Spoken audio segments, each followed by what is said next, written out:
acidente. Marcílio Roberto dos Santos, de 39 anos, estava no trem no momento da batida com o ônibus. O servente de pedreiro conta que estava em pé e com o impacto foi lançado contra a porta e teve o nariz quebrado. Eu estava assim, segurado, né? Na hora do impacto do trem, aí eu fui para a porta, bati com o rosto na porta e caí para trás, né? Deu aquela tontura para desmaiar, mas não consegui, Deus não deixou, né? Marcílio só foi ao hospital no dia seguinte por ter ficado com medo da cirurgia. Fiquei em casa mesmo, não consegui voltar mais para o hospital para aqui, para o trauma, né? Porque disseram que ia operar no cru, aí eu tinha tomado umas 4 cervejas e não vim não. O que você lembra dos momentos antes da batida? Rapaz, só desespero dentro do trem, vixe, o pessoal gritando já, que, né, ele já freando já. Aí quando a turma começou a gritar, só vi só a lapada. Quem também se recupera do susto é o cobrador Severino Barbosa dos Ramos, de 59 anos. Em mais de 20 anos de profissão, ele nunca passou por situação parecida. Lembra ainda de detalhes dos instantes antes da tragédia. Na hora que o ônibus deu, os carros que vinham de Santa Rita deu a vez da subida da linha, um motoqueiro passou pela minha direita, a uns 3 metros na frente do ônibus, ele parou para atender um telefone. Na hora que o ônibus botou a frente, em cima da linha, ele parou a moto, né? Com 2 bujões de gás, e parou e meteu a mão no bolso, ele tirou o telefone e foi atender. Isso o motorista ficou sem ação de passar, né? Aí encostou 2 carros na direita, na esquerda, e ele ficou buzinando para o motoqueiro passar, para ele subir. E o motoqueiro está lá na beleza, lá, com o telefone no ouvido, tranquilo, e o motorista pitando. Ele ainda olhou para o cara do motorista e fez: calma. Seu Severino está de licença em casa, no bairro de Tibiri, em Santa Rita. Para dormir mesmo é uma dificuldade. Sempre eu estou vendo o amarelão na minha frente, entendeu? Mas, graças a Deus, estou contando da vitória. E tem vítimas desse acidente que ainda continuam internadas no hospital de trauma aqui da capital. Ao vivo, Larissa Pereira tem informações sobre o estado de saúde dessas pessoas. Larissa, boa tarde. Quantas pessoas ainda internadas por aí, hein? Oi, Ildebrando, boa tarde para você e para quem nos acompanha agora. Das 10 pessoas que chegaram no dia do acidente aqui no Hospital de Emergência e Trauma, 5 ainda estão internadas. 2 receberam alta nas últimas horas, uma no início da noite de ontem e outra hoje de manhã. Não está nessa lista as 3 pessoas que chegaram ontem aqui reclamando de dores e dizendo que estavam ou no ônibus ou no trem. Um deles é, inclusive, este que Vieira trouxe aí na reportagem, o Marcílio, né? Então, esses não estão aqui na lista, mas também teriam sido vítimas aí dessa tragédia. Dessas 3 pessoas que chegaram depois, chegaram ontem, 2 eram mãe e filha e foram atendidas ontem e receberam alta ontem mesmo, por isso não entraram nessa lista. Mas o Marcílio, ele deve fazer uma cirurgia no nariz para deixar o nariz no lugar. Ele que contou aí, né, que depois desse acidente acabou ficando com o nariz quebrado. Agora, dessas 5 pessoas que ainda estão aqui, 2 estão em estado grave. Um senhor de 53 anos e a adolescente de 14. Os demais estão em estado regular ou estável. Lembrando que o Hemocentro está fazendo uma campanha para doação de sangue para essas vítimas que ainda estão aqui. Elas estão precisando fazer cirurgias várias vezes e por isso precisam também de doação.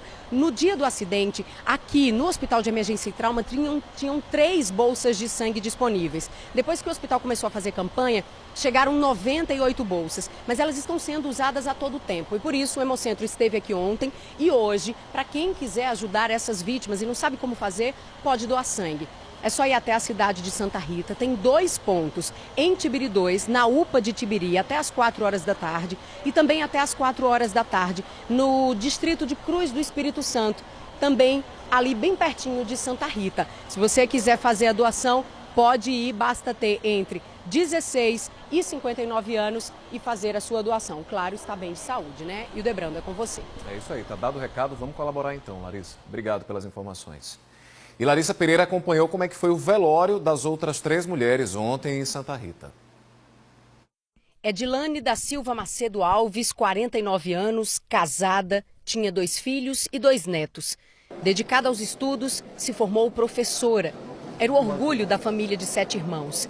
Nesta segunda tarde, pagou contas no comércio de João Pessoa e fez, sem saber, a última viagem de ônibus. Todos os 3 que foram atingidos, mais assim, violentamente, foi que já descer Porque a descida hoje em dia dos ônibus é pela traseira, né?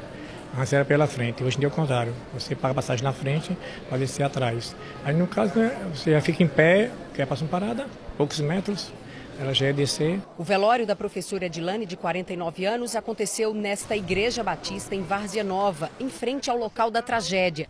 Perto dali, em outra igreja, parentes e amigos se despediram de dona Josefa Maria de Lima, de 52 anos. A zeladora tinha sido demitida da escola onde trabalhava, no bairro de Tambiá, na capital. E por isso pegou aquele ônibus mais cedo. Dona Josefa só costumava voltar para casa perto de anoitecer. Tinha sido o primeiro emprego dela e ela vinha tentando fazer mais algum tempo. Foi quando foi colocada para fora, né? Adriana Castro Alves, 33 anos, a mais nova entre as 4 mulheres que não sobreviveram ao impacto do trem. Ela também não estaria naquele ônibus. É que a Adriana costumava pegar o anterior, 1 hora antes, assim que saía da casa onde trabalhava como empregada doméstica. Mas nesta segunda-feira se atrasou. Adriana morava de aluguel nesta casa aqui em Várzea Nova com os 2 filhos e o marido. O local escolhido pelos parentes para o velório dela. Os amigos não quiseram gravar entrevista, mas disseram que há pouco tempo ela tinha conseguido juntar dinheiro para comprar a casa dela e fazia planos para se mudar com a família. E no fim da tarde, as 3 mulheres foram enterradas em cemitérios de Santa Rita. A 4ª vítima do acidente entre o trem e o ônibus, que morreu no hospital de trauma, foi enterrada na manhã de hoje, em Bahia. Parentes de Cléia do Nascimento Silva, de 37 anos, pedem justiça. Nas roupas dos colegas de trabalho foi estampada a imagem de Cléia do jeito que todos querem lembrar dela. Excelente amiga, excelente colega, excelente mãe. Os amigos chegaram primeiro e depois o cortejo com a família levou o caixão até o cemitério Senhor da Boa Morte, em Bahia. Na entrada, a comoção tomou conta de todos. Cléia Persila do Nascimento Silva tinha 37 anos e na última segunda-feira à tarde voltava de mais um expediente como atendente de farmácia quando morreu no acidente. Vários irmãos da vítima lamentaram a perda e também pediram justiça. Infelizmente, a família passa por uma situação dessa hoje, como tantas e tantas que do acidente estão passando. Esperar que isso não venha acontecer mais com família nenhuma. Eu quero cobrança e eu vou cobrar da justiça. Eu vou cobrar. Porque hoje eu choro. Muitas famílias lá choraram. Muitas famílias lá no trauma choraram. E quantos vão chorar novamente? O laudo da perícia feito no dia do acidente ainda não foi divulgado. Mas o delegado Antônio Farias informou hoje que indiciou o motorista do ônibus e também os 2 maquinistas por homicídio culposo, quando não há intenção de matar. Os 3 foram ouvidos ontem à tarde. O motorista José Batista deixou a delegacia em Santa Rita com a advogada e o gerente operacional da empresa onde ele trabalha há 17 anos. Falou que foi moderado, ele falou também que o trânsito estava obstruído por uma moto e 2 veículos. Ele ficou naquela situação, porque ele, quando olhou para a esquerda e voltou a visão, já estava, viu que realmente o trem vinha e o trânsito estava obstruído. Buzinou, não teve jeito. E ele temeu dar ré no 11, porque ele pode atropelar qualquer veículo que por ali está passando. Porque ali é uma linha que passa 11 e qualquer carro direto. Né? Ele explicou em algum momento por que decidiu seguir, mesmo vendo que tinha veículos na frente dele e escutando o barulho do trem, já que ele vinha na mesma direção. Ele explicou alguma coisa desse sentido? Não, ele explicou, ele disse que quando ele chegou para subir a rampa, ele disse que não viu nenhuma moto e nem carro. Porque você sabe que ali, um carro pequeno ele tem que subir devagar, não é isso? E muito menos o ônibus, muito mais o ônibus. O 11 tem que subir se arrastando, porque eu ando muito de coletivo, já andei muito. O 11 pode subir ali a velocidade não. Quando ele chegou da baixa para subir para o topo mesmo da linha férrea, quando ele subiu, ele viu a moto. Então a moto obstruiu o trânsito. E ele, quando olhou para o carro, ele não tinha visto a moto. Quando olhou para o carro, voltou a visão, foi que viu a moto na frente do ônibus. O motorista do ônibus pode ser indiciado por homicídio culposo, quando não há intenção de matar. Os 2 maquinistas do trem também prestaram depoimento e foram orientados pelo advogado para não gravar entrevista. Com esses depoimentos e as imagens do momento da batida, tudo pode ser resolvido. Observe, dá para ver bem 2 carros em frente ao ônibus que já está em cima dos trilhos. Em seguida, o trem se aproxima e bate violentamente. A CBTU informou que os maquinistas buzinaram, acionaram os freios de segurança, mas mesmo assim não conseguiram evitar a tragédia. Na tarde de ontem, o cinegrafista Alexandre Frazão registrou 2 flagrantes no local da tragédia. Esses 2 ônibus ficaram atravessados na via por causa de um engarrafamento que se formou bem na linha férrea. Eu queria que o povo se conscientizasse mais e deixasse mais a violência do trânsito, que está demais. Pelo menos tivesse a consciência de esperar, aguardar. Tanto os veículos como moto, né? Todos os veículos. Pouco tempo depois, mais um flagrante. O motorista do ônibus para logo depois da linha do trem para que alguns passageiros desçam e uma ambulância acaba tendo que parar em cima dos trilhos.